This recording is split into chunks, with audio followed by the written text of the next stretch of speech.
morning to you, viewers. Let's begin what's trending in the United Kingdom, where former Anambra State Governor and Labour Party leader Peter Obi is attending the Commonwealth Enterprise and Investment Council Trade and Investment Summit in London.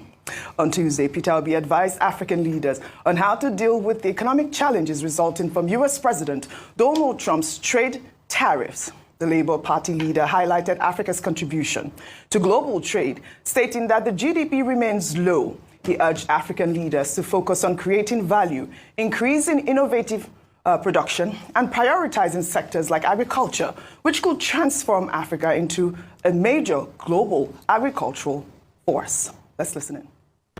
Africa needs leaders that will prioritize productivity, especially investing in critical areas of development, investing in education. You need to invest in educational skills because it will provide the workforce that is needed for productivity in Africa and the world. Africa needs to invest today in the world food market or productivity. Africa just contributes about approximately 300 billion. Yet they have vast cultivated land, which if properly cultivated and given attention could go up to 1 trillion. So Africa can actually be a net exporter of food and contributing to the world. All right. I think Peter Obi's comment there was quite apt. He made a lot of comments. He also stressed the need to invest in Africa's young population to create a skilled workforce and increase productivity. He also pointed out Africa's significant potential, including its large workforce, plentiful natural resources, and fertile land. Those were some of the comments that he also made during that meeting. It comes really at the time of this Trump's trade tariffs. This is how we need to increase.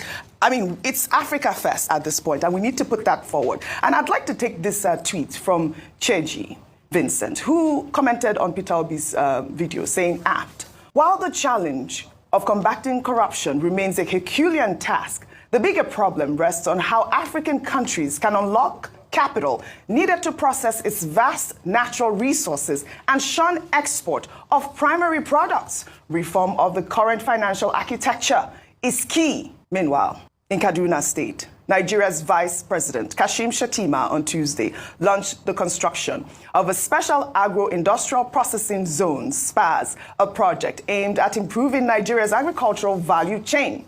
The governor of the state, Uba Sani, said the initiative is a huge investment designed to position Kaduna as a major player in Nigeria's industrial development. Or during the commissioning ceremony, the president of the African Development Bank, Akinwumi Adesina, said Kaduna has led the way as the first to launch the SPAZ program in Nigeria. Let's take a look. I wish to congratulate you, Your Excellency, Governor Uba Sani, from your incredible leadership, vision, dedication, and tenacity that have led to this historic groundbreaking for the development of the special agro-industrial processing zone in Kaduna. Please put your hand together for his governor. With the special agro-industrial processing zones, farms will thrive across Kaduna State in every local government. Food and agricultural processing companies will move to Kaduna State. The rural areas of Kaduna State will boom with economic activities, and Kaduna State will mark itself out, as always, as the leading center for agro-industrialization in Nigeria. Congratulations, Your Excellency, Mr. Vice President. Congratulations to you, Your Excellency, Governor Uba Sani. Congratulations to the government of Kaduna State. Congratulations to the good people of Kaduna State. Congratulations to the federal government of Nigeria and the people of Nigeria. Now, let's roll up our sleeves and build the special agro-industrial zones and do so fast. The African Development Bank and all the partners will strongly support you.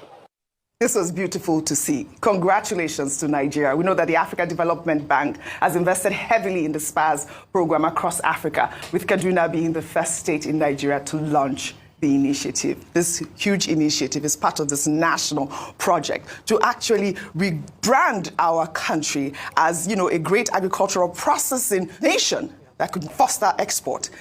It's fantastic, OG, and thank you so much for coming to me, because I'm extremely passionate about agriculture and us trying to build our Pan-African community and ensuring that we can actually begin to activate the Africa Free Trade Zone, Africa Free Trade Agreement, that we've been talking about for so long, but not yet seeing any progress on it. Value addition is one of the biggest conversations we've been having here on the African continent for time immemorial. Benefication of minerals, adding value to our agricultural produce, because Africa is stuck in this cycle where all we ever send is raw produce to the rest of the world. And so sometimes I just think to myself, we're always complaining about global trade inequality and so forth, but we ourselves, are we investing to ensure that we can offer more value to the table, and can we trade amongst ourselves as well? So I think this is a fantastic development. Now, to take this further, given the current global climate, I think it's very important to take a page out of what South Korea did, like what Dr. Abati was saying earlier. I believe the story was brought by Reuters, where he's saying, well, South Korea has now gone to say,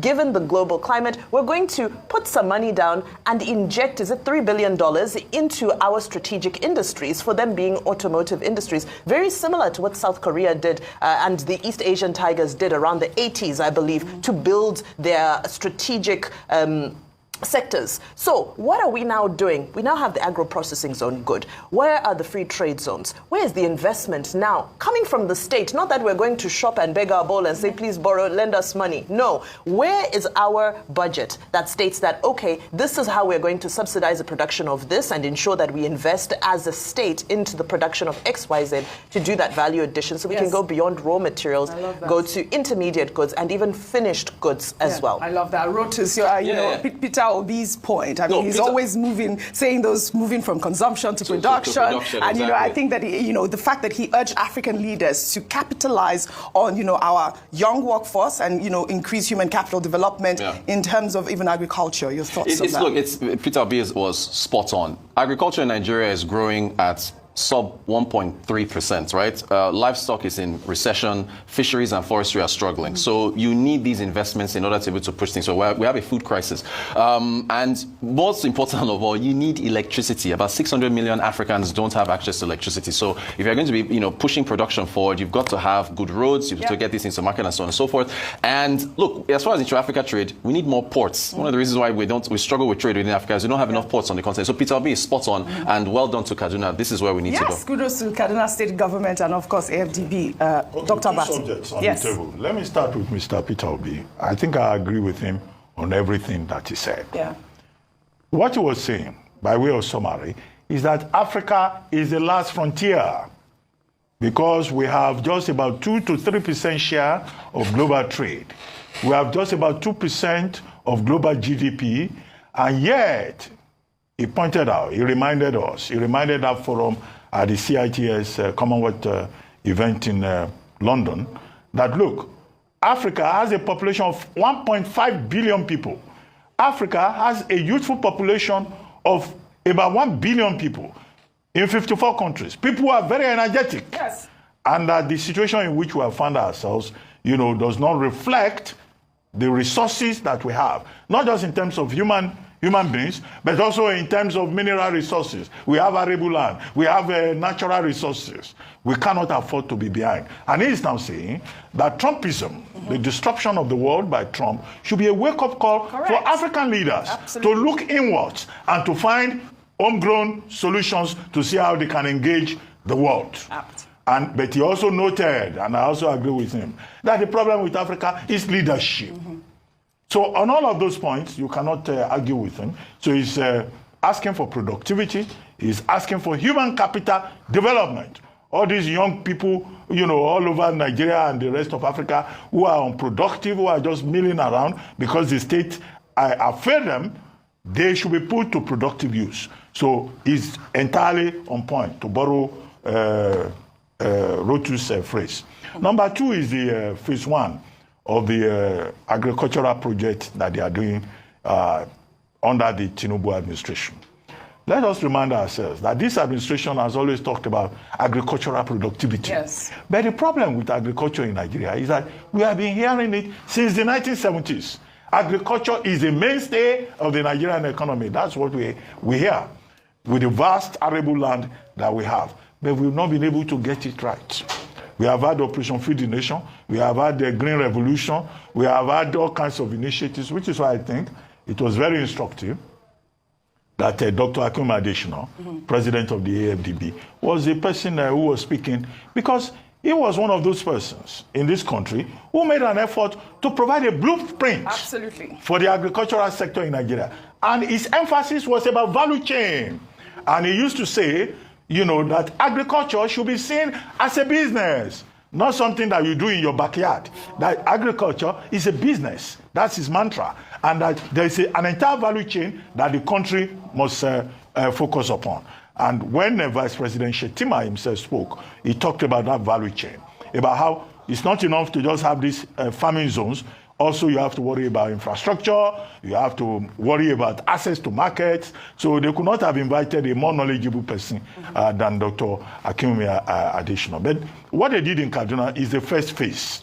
And the governor of Kaduna says he's committed to agricultural development. Yeah. The governor of Lagos State also has a major project somewhere close to Ekpe. I've been there before. In Lagos, they also have these special markets that they have created.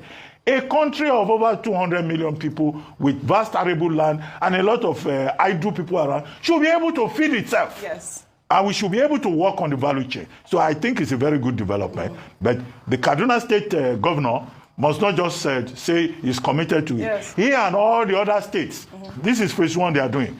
Kaduna, Kano, Kwara, Oyo, Ondo, Cross River are in that first phase. We would like to see the results so that we won't need to go to the market, and then they will tell you that the cost of a bag of onion has gone up, or we cannot afford to buy tomatoes. And those of us who are, don't let me tell you. Okay, I rest my case. All right, yeah, absolutely right. I mean, the governor of Kaduna also doing really well. He did say, like you said, he's committed to agriculture in the state. I believe I read also that, he had increased the current budget, the agricultural budget, from 23.4 billion in 2024 to 74.2 billion in 2025. Again, kudos, Governor Uba Sani.